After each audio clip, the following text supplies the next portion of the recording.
My sobriety date is October 14th, 2018. I have a sponsor and he is a sponsor. Um, and this is cool. I haven't been on like an international meeting yet. I'm from New Jersey as well. But um but yeah, so I guess I'll just do like a really quick, I guess what it was like coming in and like what it's like now. So I was just another one of us, another bozo on the bus. Before I started using or drinking or anything, it was always like I had this kind of feeling of not being good enough and this fear, this I always felt different and always felt like I was being looked at in a different way and people didn't think of me as equal and I immediately started filling that with whatever, video games, sports, YouTube, anything I could find. And then one day it just turned into using. Um, and I had a lot of like hobbies growing up. And I always had a good relationship with my parents when I was younger and my family, and we always got along. We'd always like squabble, but that was never really in question. I was never a good student. That was like the only real problem was I was always getting in trouble at school. But as time went on and I kept using and kept kind of figuring out the solution that I found in drugs and alcohol, um, some of those things got worse and some of those things came to light. Like my relationship with my family, as I started to kind of spiral, it just like disintegrated. And it went from, um, always kind of having an okay situation to like screaming matches with my parents every day for years. And I was failing out of school and I owed people money everywhere I went. And but it didn't matter because as long as I could get the fix and I could feel better, you know, that's all that mattered. And it didn't matter who you were. I was going to rob you. I was going to cheat. I was going to steal, do whatever I needed to get to that, and the first time I started using it really was like, oh, this is the answer. But something I mention in meetings sometimes is like one of the scariest moments of my life was when that answer stopped working. And those feelings of self-doubt and not being good enough and being lesser than started creeping back. No matter how much I was using or what I was using or what I was doing. Um, and my solution kind of stopped working. Um, and at that point, I had been put in programs and all that, and I had lied through my teeth through all of them. And it was just kind of becoming normal. And people would look at me and be like, why do you keep doing this to yourself? And I'd be like, why are you guys not doing this? Like, you guys just wake up in the like morning and face the world without being like completely like, completely inebriated, completely messed up. And I just had no idea how people did it. And I always thought other people were wrong. Uh, but it really kind of I can sum up the last 6 months of just fire and burning and into like uh into like one or two situations where I was dating a girl at the time and it was like my life was terrible and I met the girl and everything's great now, for like about a month or two. And I remember her telling me, okay, you can do just these things, but don't do any of the harder stuff. Just none of it. 2 months, just stick to this stuff. And I promised her, and I really meant it when I promised her. And I looked at her in the eyes and I said, absolutely, I hear you. And I'll do it for you. And wouldn't you know it, like 12 hours later, I was messed up again. And I remember picking her up that day and letting her know, and she started crying. And I was confused. I was like, what's the problem here? And that was kind of a moment that I look back on and I was like, Like I really meant it when I promised her. But what I'll get to in a little bit, it's like that was a situation where it was just me. It was just me between myself and a drink. And nowadays, I know that that does not work. Um, and then a couple weeks later, I think it was like a week or two later, I had this horrible night. Everything went, up in flames, and it's like you're getting kicked out of the house. You're going to rehab. If we catch you again, you're never, getting off the insurance, all that, and because they'd caught me doing all sorts of stuff. And I said, okay, okay, okay, give me 30 minutes. I just got to go drop some stuff off at a friend's house. They're going to pick me up. It'll be cool. And I had the alcohol with me that I had at the house. And I was dropping it off at their house. And I remember looking at it, sitting on my friend's bed, going, "You're the devil. Every time I drink you, my life, just spirals. You're the problem. I'm never touching you again." Um, and 5 minutes later, I was drunk.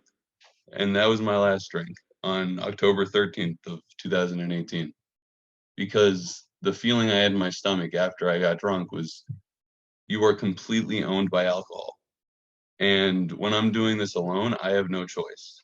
Um, I am an alcoholic, and when I start drinking, I don't stop until I run out or I pass out. Um, so I had already been in touch with a few people in AA at that point through a program I was at. And basically, after that day, I just made the phone call and I said, "Look, I want to come back to the meetings, and I'm willing to do whatever it takes." Um, and I came in, and I did almost everything. I was still wary about calling people because, I went up until then basically like lying to anybody about everything. Even if they were a close friend of mine, even if I didn't need to lie, I lied. Um, it was just such a part of my life of like feeling like I was in a corner and I had to run always. Um, and I go from that to, okay, here's a bunch of guys that are, here for you to call and talk about your feelings with. And that was like crazy. I was like, this is not going to fly. But I had been kicked in the chest enough times by drinking and drugging that I was willing. Um, I got a sponsor and I started working the steps, and I was again really nervous, and I'm sure I'll get into it later, but like higher power stuff and God, that terrified me when I came in. I was like, militant atheist, not happening, not for me. And I remember putting the first church I ever went to in my phone. I just put the address in. I didn't know it was a church, and I got there and I went, no way. But again, I had been beaten down enough that I was willing to just stick around, and I had no hope for myself when I came in. Um, but I heard the stories of the other guys that are today still my friends, and some of them aren't around anymore, you know. Um, but I heard my sponsor talk, and I go, well, he had a pretty crazy story, and he's still around. He's been around for like 5 years now. And I heard my still good friend today, my buddy Zach, talk about his story, and I went, well, he's still around. Maybe it'll work for me. And I come into the rooms and I hear about people with 30 years, 25 years, and I'm like, that's a unicorn. That's not real. Like that is make believe. But it was people with, even I remember 90 days. I had like 20 days, and I heard somebody celebrating 90 days, and I was like, how could they do that? That's insane. But again, I was able to look at the people who were already trudging the path in front of me and go, maybe it could work for me. And somebody told me something that was super helpful. They said, you don't have to worry about 90 and 90. All you have to worry about is what meeting you're going to tomorrow before you leave the meeting you're at today. And I've been doing that for almost the past 3 years. It's like I still go to a meeting almost every day. I was actually a little late jumping on because I was rushing back from the Basking Ridge beginners meeting. But again, I was terrified, and it did take a long time to start getting brutally honest, but I was willing enough to do the work I needed to do at the time. And again, I started working the steps, and I remember it took me a real long time to get through a fourth step. Um, and it really was that I was just hesitating and pausing and procrastinating because I was so overwhelmed by writing down a list of my fears and resentments and harms. Um, and finally, I kind of had this, you know, moment where I saw a good friend of mine, actually a guy who I asked to sponsor me when I first came in, and he turned out to be my temporary sponsor. I saw him relapse, and in a really rough way too. Um, and I remember they were taking him to, I can't remember if it was the psych ward that day or detox. And I remember looking at him being, like helped out the door, going, I don't want to be like that. And that was the first day. And I have it written down on the cover of my big book. It was day 126 that I went home and I prayed and I meditated because I told myself for the first time, I don't want to be here for the girlfriend I have. I don't want to be here for my family. I don't want to be here for, my friends. And again, all these people were ready to kick me out. And they were like, you got to get your life together. So that's why I came in, because I didn't want my girlfriend to leave. I didn't want my family to send me to rehab. I didn't want my friends to kick me to the curb. And it was finally at this point, 126 days later, that I said to myself, I was like, I want this. I don't want to die. I don't want to be getting dragged out of a meeting to detox. And again, it was that moment where I had been procrastinating for a month on my fourth step.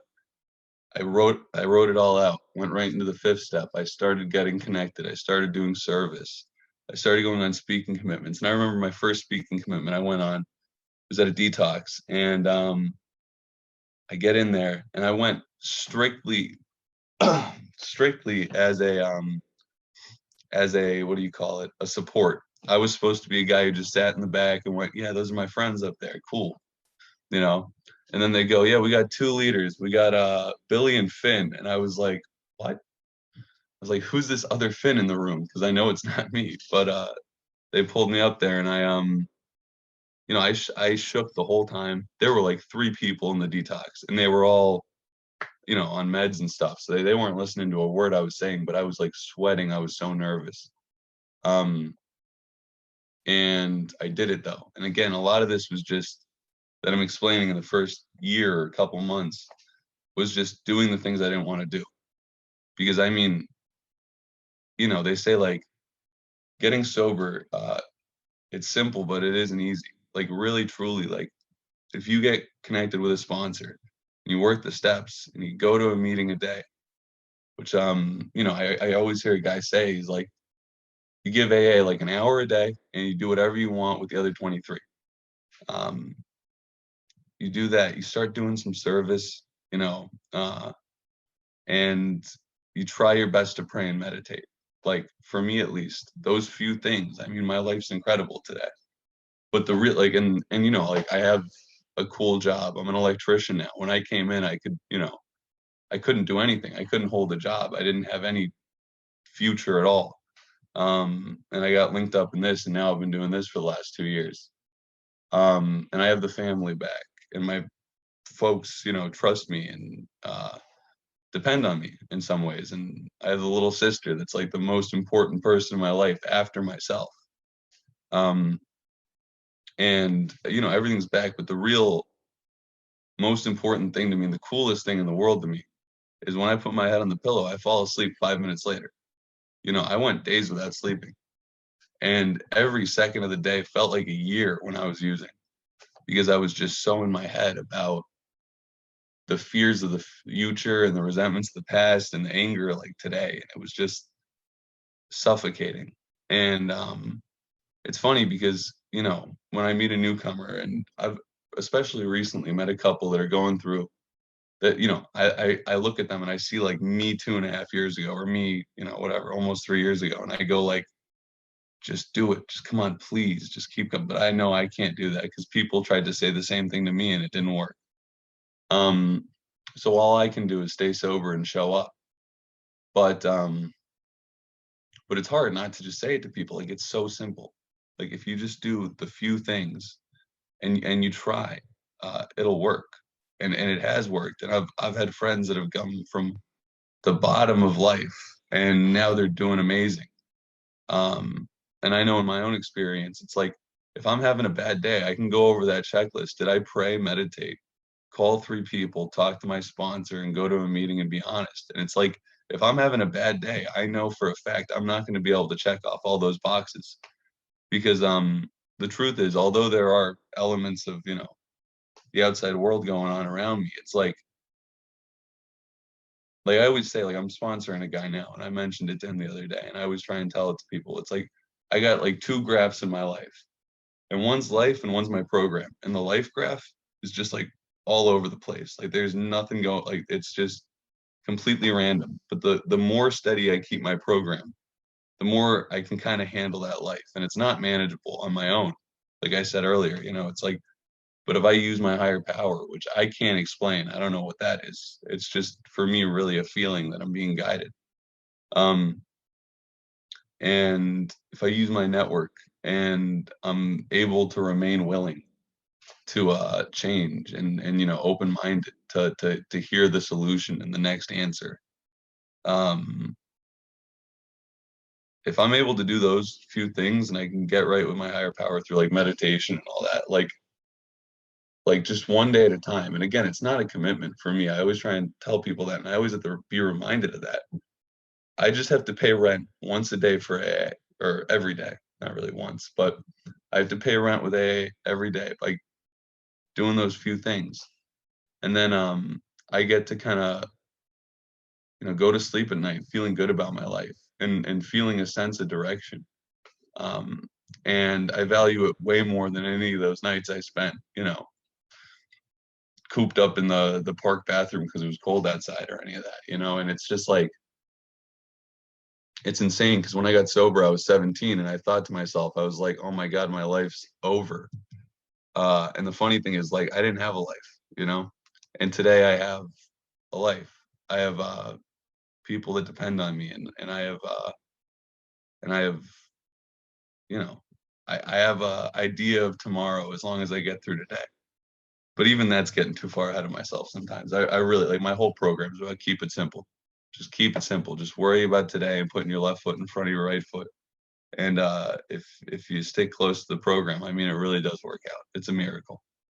But anyway, I think I'm getting close to 20 minutes. But yeah, I'm an alcoholic, and thank you for letting me share.